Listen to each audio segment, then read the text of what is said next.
네, 안녕하십니까. 반갑습니다. 더 스터디 학생 여러분, 동아 윤정미 중학교 3학년 8과 마지막 본문 수업 들어가도록 하겠습니다. 동아 윤정미 8과의 본문에서는 두 가지의 문법이 있죠. 투부정사의 의미상의 주어 그리고 가정법 과거라는 아이가 있습니다. 가정법 과거는 가장 최근에 저하고 수업했던 것 같습니다. 공식을 외워야 한다라고 말씀을 드렸죠. if 주어 과거동사, 콤마 주어 과거조동사 동사 원형, 현재 사실의 반대, 그래서 해석을 현재로 한다라는 거 많이 말씀을 드렸고요. 가정법 과거는 시제 일치가 핵심이었습니다. 그리고 나서 투부정사의 의미상의 주어 파트는 투부정사 앞에 for 목적격이나 of 목적격이 분명히 존재했었어요. 대체적으로 for 목적격을 활용하는데 of 같은 경우에는 사람의 성격이나 태도를 말하는 형용사를 사용한다라고 얘기를 했습니다.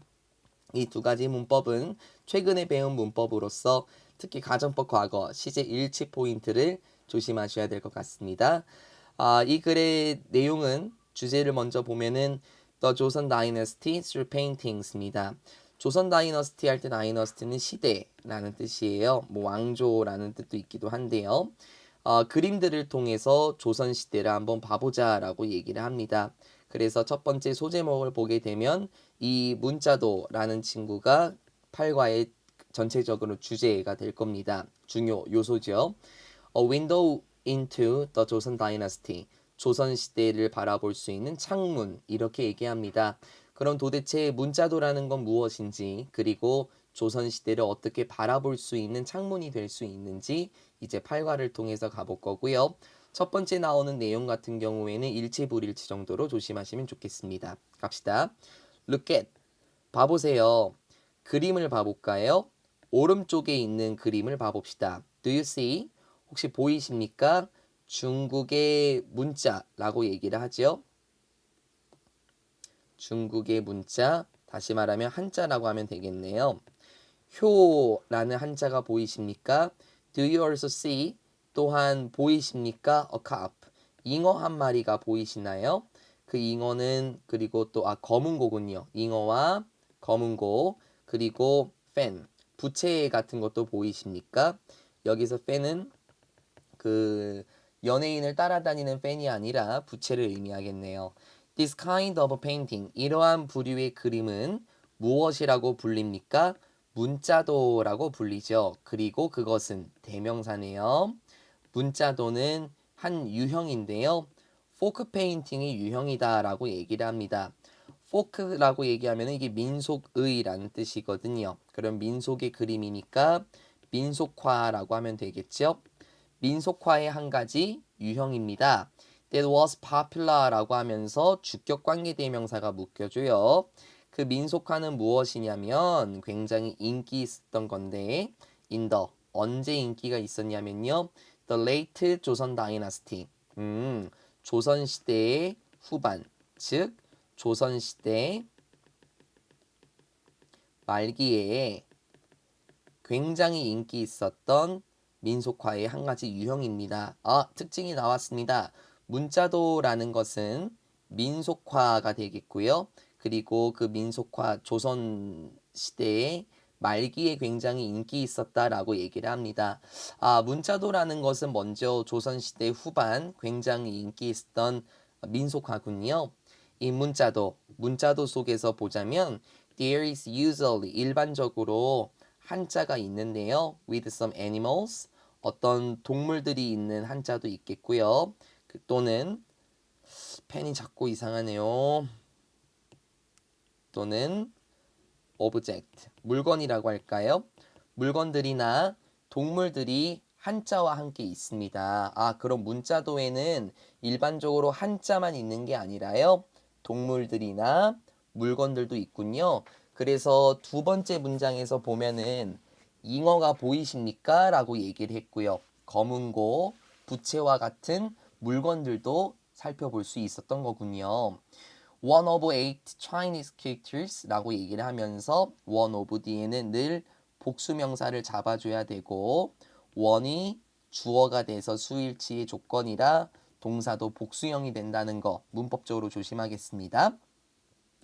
한 가지인데 8개의 한자들 중에 한 가지는 나타납니다. 문자도에서 나타나죠. They are 그 8개의 수일치 조심하시고 8개의 중국의 문자들은 효, 제, 중, 신, 예, 의, 염, 치라는 겁니다. 그리고 그 8개의 문자들은 represent, 상징합니다. 무엇을? 어떤 가치들을 상징하는데요. 그 가치들은 또 뭐냐면 주관대, that were important, 굉장히 중요했었던 가치들을 상징하죠. To people, 사람들에게 중요했었는데 조선시대의 사람들에게 굉장히 중요했었던 가치들, 가치관이라고 말해도 괜찮겠네요. 가치관들을 상징합니다 라고 얘기를 합니다. 아, 지금 보니까 문자도에는 8개의 한자들이 있고요. 문자도에서 보면 8개의 한자들 중에 한 개씩 나타납니다. 그런 것 중에서 효제, 충신, 예의, 염치라는 게 있고 이 모든 것들은 무엇을 상징하냐면 조선시대의 사람들에게 굉장히 중요했었던 가치관들을 상징한대요. 그러면 이제 문자도에 대해서 간략한 특징을 살펴봤으니까요. 다음 내용에서 어떻게 특정한 한자가 어떤 것을 의미하는지 그리고 그것이 사람들에게 어떤 가치관을 끼쳤는지 한번 알아보도록 하겠습니다. 계속해서 두 번째 내용으로 들어가 볼게요. The animals or object, 동물들이나 물건들인데 문자도에 있는 동물들이나 물건들은 are not, 아닙니다. 단순한 장식들이 아니다 라고 얘기를 해요. 수일치는 계속해서 이렇게 맞추시고요. 그러면 단순한 장식이라는 게 아니면 특별한 기능이 있다라는 거죠. 그 동물들이나 물체들은 종종 symbolic, 상징적입니다. For example, 예를 들어서 copying the paintings of Hyo symbolize, 조심합시다. 선생님, 얘가 주어인데요. 왜 여기서는 복수형이 되어 있을까요? 카프가 단수면은 symbolizes, s를 붙여야 되는 거 아닐까요? 네, 그럴 수 있어요. 카프는 잉어라는 뜻이 있는데요. 대체적으로 복수 취급을 해요. 그래서 s가 붙지 않았다라고 하더라도 복수형이기 때문에 symbolize 뒤에 s를 붙이면 안 된다는 거 조심하셔야 되겠습니다. 잉어들인데 효라는 그림 속에 있는 잉어는 상징합니다. 무엇을 상징합니까? 존경심을 상징해요. For parents, 부모들을 향한 존경심을 상징하죠. Because of an old history, 오래된 이야기 때문에 부모들을 향한 존경심을 상징합니다. 이 이야기는 다음과 같이 진행이 됩니다. 라고 얘기를 해요. 지금 앞에 나왔었던 거를 보면은 문자도에 있는 동물들이나 어떤 물건이라는 것들은 단순히 장식이 아니라 그랬어요. 오히려 상징적이다라고 얘기를 했죠. 실제로 그 효라는 그림 속에 있는 잉어는 무엇을 상징하냐면 부모를 향한 존경심. 그쵸? 특히 대한민국 하면은 그 전에 조선시대라고 하면은 이 유교 문화가 뿌리 깊이 박혀 있었던 문화였었잖아요. 그러다 보니까 부모를 향한 충성심, 또 부모를 향한 존경심, 이런 것들이 굉장히 중요했었고, 그것이 바로 문자도에 있었던 내용인 것 같습니다. 이제 그 오래된 이야기를 한번 읽어보도록 하겠습니다. Once upon a time, 옛날에 한 남자가 살았어요. 누구와? 나이 드신 어머니와 함께 살았지요. 어느 날 겨울에요. 그 남자의 어머님께서 아프게 되셨습니다. 그리고 couldn't eat anything. 그 어떤 것도 드실 수 없었죠. 라고 얘기해요. anything은 부정어랑 다니는 친구죠. 그래서 여기 부정어 not과 함께 다닙니다. On one very cold day, 어느 날 매우 추운 날에 어머님께서는 말씀하셨습니다. 그 남자, 즉 아들에게 말씀하셨어요 하면서 가정법이 나오네요. 과거 조동사 동사원형. It would be wonderful.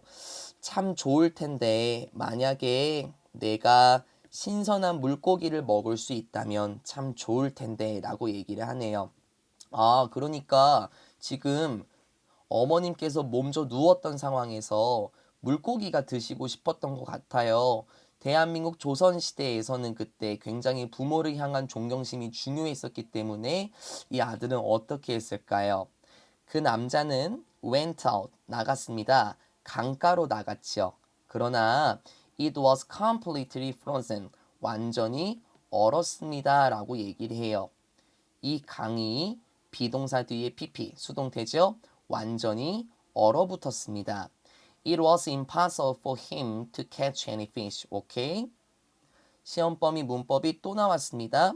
가주어, 진주어, 투부정사 앞에 가주어, 진주어도 맞고요. 투부정사 앞에 의미상의 주어도 나왔지요. 가주어, 진주어가 맞네요. 이 투부정사 사이에 형용사도 나와 있으니까요. 이세 쓰임 조심할게요. It was impossible. 불가능했습니다. 그 남자가요. 어떤 물고기를 잡는 것도 불가능했죠. 그래서 그 남자는 이랬어요. So that 구문이네요. 그 남자는 너무나도 실망을 해갔고요. He cried out to the sky. 그가 울부짖었습니다. 하늘에다 대고 소리를 쳤죠. 도대체 내가 어떻게 해야 하죠? 무엇을 해야 할까요? 하고 소리쳤어요. Please help me. 제발 저를 도와주십시오. Then 그러고 나서요. 얼음이요. melted. 녹았습니다. 그리고 세 마리의 잉어들이 갑자기 came out. 나왔습니다. 물 밖으로 뿅 하고 나왔습니다. 그 남자는 went back home. 집으로 돌아갔고요. cooked the fish. 그 잉어들을 어머니를 위해서 요리해 줬습니다. 그러고 나서 어머님께서는 get well. 병이 나았죠. 몸이 좋아지셨습니다. 라고 얘기를 합니다. 네. 부모님에 대한 존중심, 부모님에 대한 존경을 볼 수 있겠습니까? 어머니가 몸져 누우셨을 때 추운 겨울날에 물고기를 먹을 수 있으면 참 좋을 텐데 라고 말씀하셨어요. 이럴 때 여러분이라면 어떻게 말씀하셨겠습니까? 엄마 겨울에 무슨 물고기야. 봄까지 기다려요. 이렇게 말씀하실 수도 있겠지만 이 남자 같은 경우는 부모님에 대한 존경심이 있었기 때문에 한 겨울날에 잉어를 잡으러 갔었죠. 물고기를 잡으러 갔었고 실제로 물고기를 잡을 수 없었던 상황에서 하늘이 도와주셨던 것 같아요. 얼음이 녹아서 세 마리의 잉어들이 갑자기 튀어나왔고 그것으로 어머니께 요리를 해드리자 몸이 좋아졌다라고 얘기를 합니다. 효에 대한 내용 문자도를 통해서 알 수 있었던 것 같고요. 제가 아까 말했던 것처럼 다영아 카프가 복수형이라고 아까 얘기를 했죠. 그래서 three cups 굳이 이렇게 s를 붙이지 않아도 됩니다. 물론 카프 뒤에 s를 붙일 때도 있어요. 근데 그건 다른 경우이기 때문에 우리는 잉어들 복수니까 굳이 s를 붙이지 않는구나까지도 조금 더 신경 써 주셨으면 좋겠습니다. 네, 여기까지가 동아윤정 및 팔과의 전반적인 첫 번째 내용이었습니다. 문자도와 관련된 내용이었었고 그리고 문자도에 무엇이 있는지, 문자도가 무엇을 상징하는지, 단순한 장식의 측면뿐만 아니라 어떤 기능도 있는지 첫 번째 예시도 살펴봤었습니다. 그 다음은 세 번째 내용으로 가보겠습니다. There are, 있습니다. other 뒤에 복수명사. 다른 예시들도 있죠. 상징적인 물건들, 문자도 속에 상징적인 물건들의 다른 예시들도 있습니다. 그 물건들은 밤부, 대나무입니다. 그림 속의 대나무인데요. 한자 충이라는 그림들 속의 대나무예요. 그리고 lotus flower, 연꽃입니다. In the paintings of 의 라는 그림 속의 연꽃이다 라고 얘기를 합니다. 네, 이제는 동물이 아니라 물건이 나오는데요. 대나무가 나와요. 근데 어디에서? 충이라는 한자의 그림 속에서요. 그리고 연꽃도 나오네요. 근데 어디에서요? 의라는 그림들 속에서 연꽃도 나옵니다. 이거 기능들 다 기억하셔야 돼요.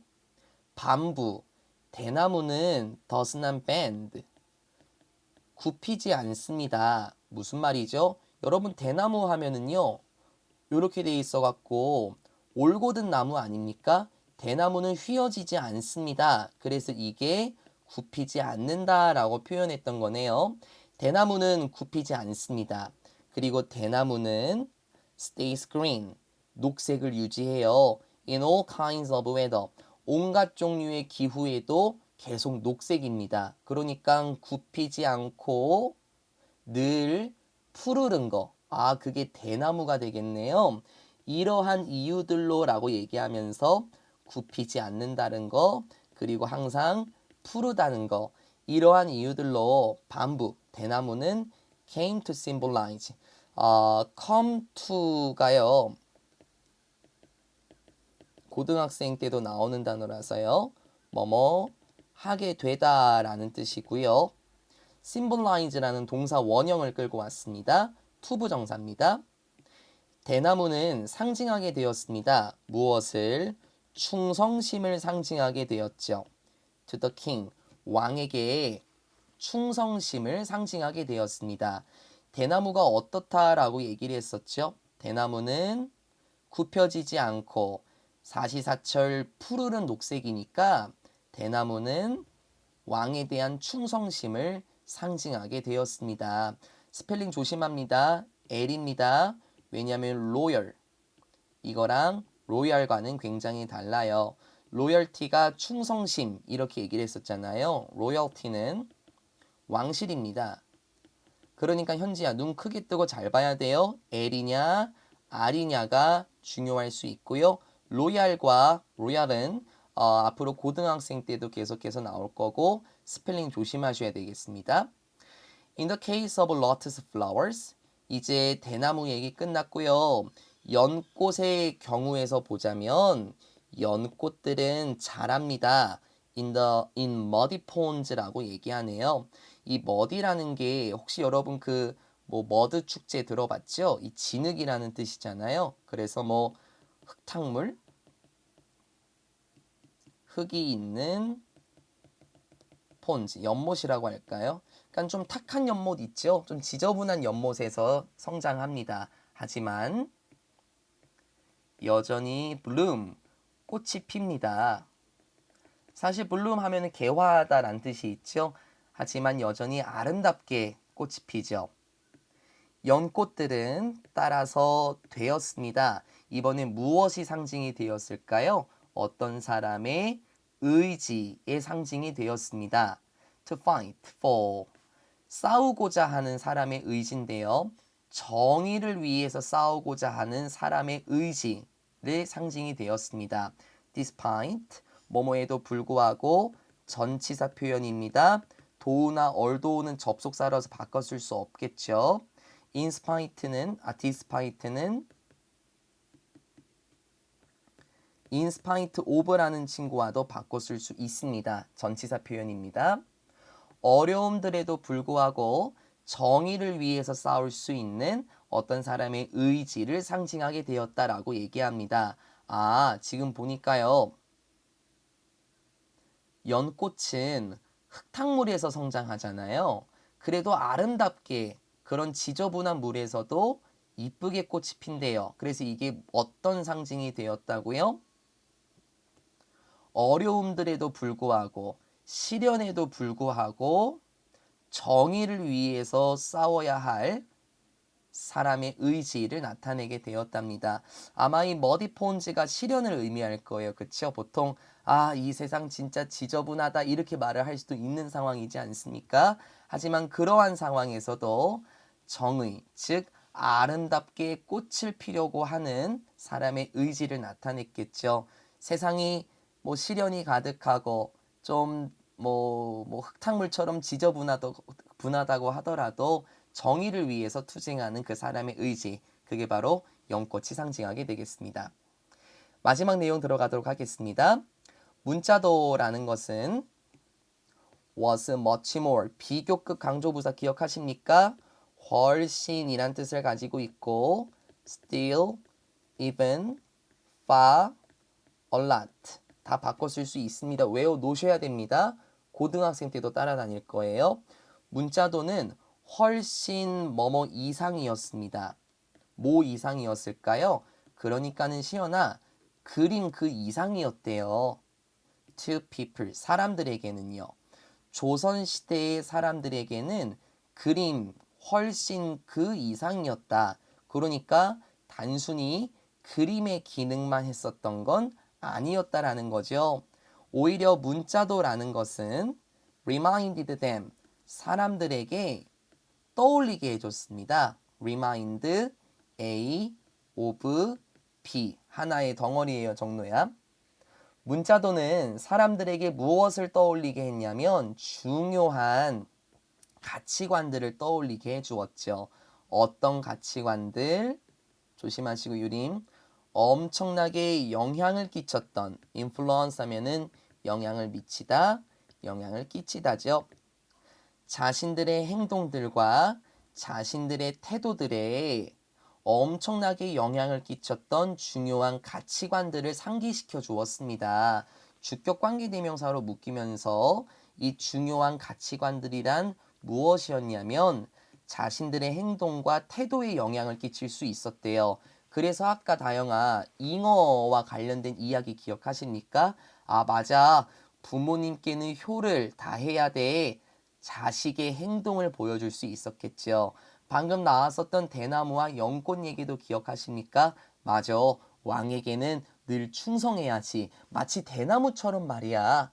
그리고 연꽃처럼 나는 세상이 어지럽다고 하더라도 정의를 위해서 싸울 거야. 예쁘게 꽃을 피울 거야. 이러한 태도들을 계속해서 떠올려줬습니다.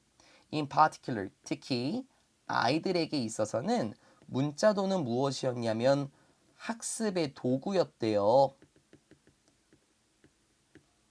Through it, 그 문자도를 통해서 아이들, 어디에 있던 아이들이냐면 조선시대에 있었던 아이들은 배울 수 있었습니다. 중요성을 배울 수 있었죠. 가족에서의 조화, 그리고 사회 속에서의 조화의 중요성을 배울 수 있었습니다. 라고 말하면서 끝나요. 마지막 내용은 문자도는 단순히 조선시대 사람들에게 그림 그 이상의 기능이 있었었죠.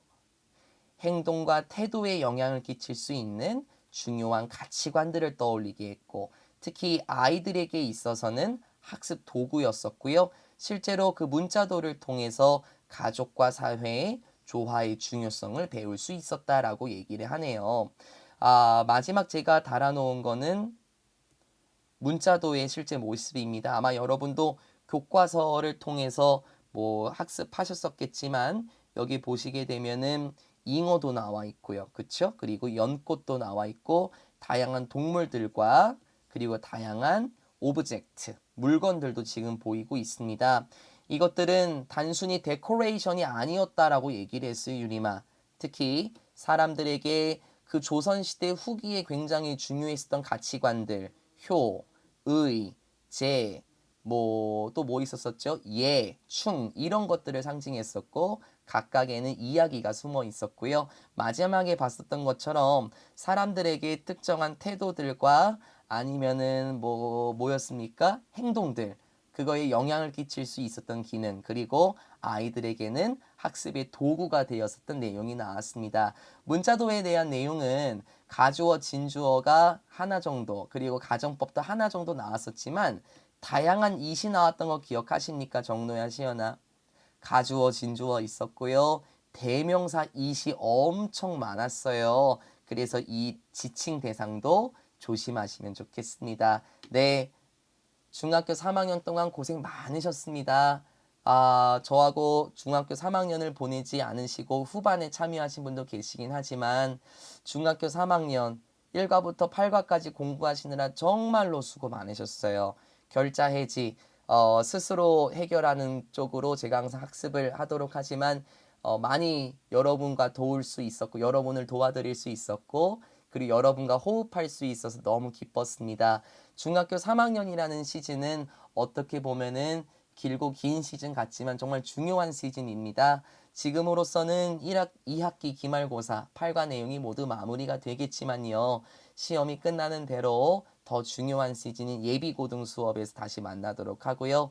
중학교 3학년 마지막 시험 정말 열심히 하셔갖고 후회하지 않았던 그리고 굉장히 보람찼었던 중학교 3학년을 뒤돌아볼 수 있으면 좋겠습니다. 우리 정로, 현지, 다영이, 시연이, 유림이 모두가 중학교 3학년 알차게 그리고 마지막 중학교 3학년 시험을 멋지게 볼 수 있는 우리 학생들이 될 수 있기를 바랍니다. 수고 많으셨고 저는 현장 강의에서 뵙겠습니다. 고생하셨습니다.